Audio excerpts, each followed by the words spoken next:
Now, key to all of this was strategic planning. It's what Martha Kumar has called communication on the president's terms. The Bush White House prioritizes issues, it creates events to emphasize a limited number of priorities, and then it rounds up people to talk about those priorities.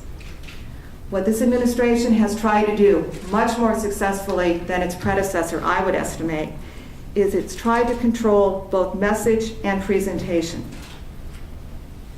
In many cases, the Bush administration has been very effective at seizing the communication initiative. But there is a downside to that, not surprisingly.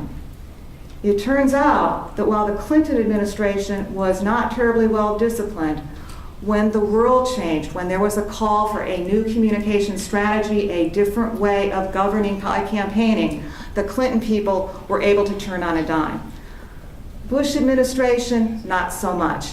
Again, we see another instance of what I said at the outset. If there's one telling thing about this administration, it's its discipline, but also its difficulty in improvising and in being flexible. Again, much as Steve Wayne said. In sum, and I'm sorry for talking a little bit too long because the most interesting part here has certainly been the questions and that kind of interchange. But in sum, I think I want to conclude that if we track the Bush staff organization over time, it seems to me that we can conclude in assessment terms, evaluatively, that it started strong, suffered its greatest problems in the middle years of the administration, and for the most part, but I say that advisedly, for the most part, stabilized and worked as expected over the final years of the administration. I'd like to end by drawing our attention to two sets of issues. One is the continuities and the other is the discontinuities. There are several patterns of presidential politics and organization that have persisted in the Bush administration. That links us back to what we were talking about last night in terms of knowing about history and thinking about the longer-term influences of history. No president starts afresh when taking the Oval Office, and that's something, of course, many of us need to remember about President-elect Obama. In the Bush administration, at least 5 continuities I can identify with regard to organization and the cabinet system. There has been a continuing centralization of policy control in the White House and in the Office of Management and Budget. There has been a continuing and amplified politicization of the executive branch. The hierarchically structured White House has continued. Fourthly, the emphasis on public outreach, on governing by campaigning has continued. And fifth, perhaps surprisingly, the administration has continued, even as it's amplified, the substantive involvement of the vice presidency.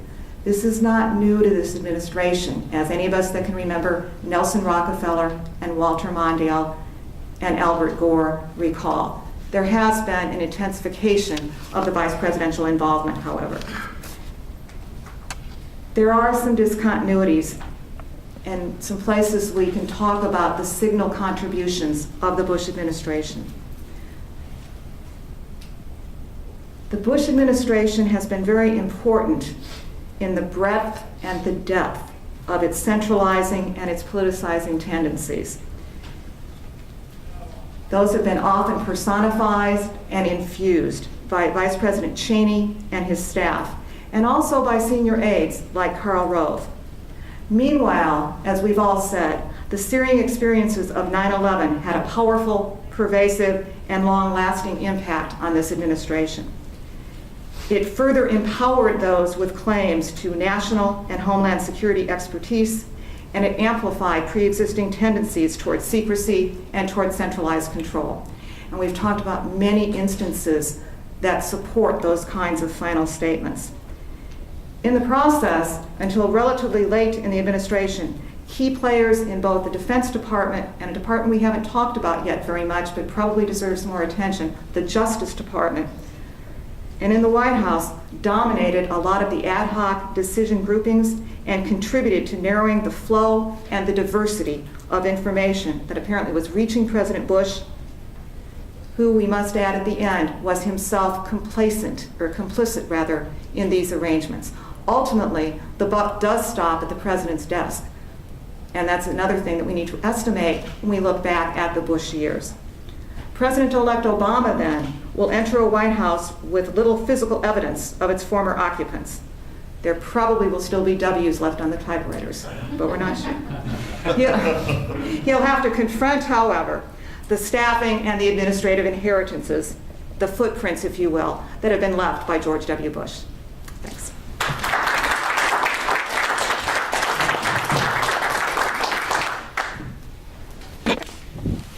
We have some time for Q&A. Two conditions: if you'd please wait for the microphone to come, and secondly, form your comments in the form of a question. So feel free to ask away. We've heard a lot about executive orders, but I've heard no mention of signing statements. Yes. And those to me seem to be the most constitutionally shaky. Since we have an audience of political scientists, I'd like to ask, isn't that the best place for political scientists to begin to appraise the true impact of the Bush administration?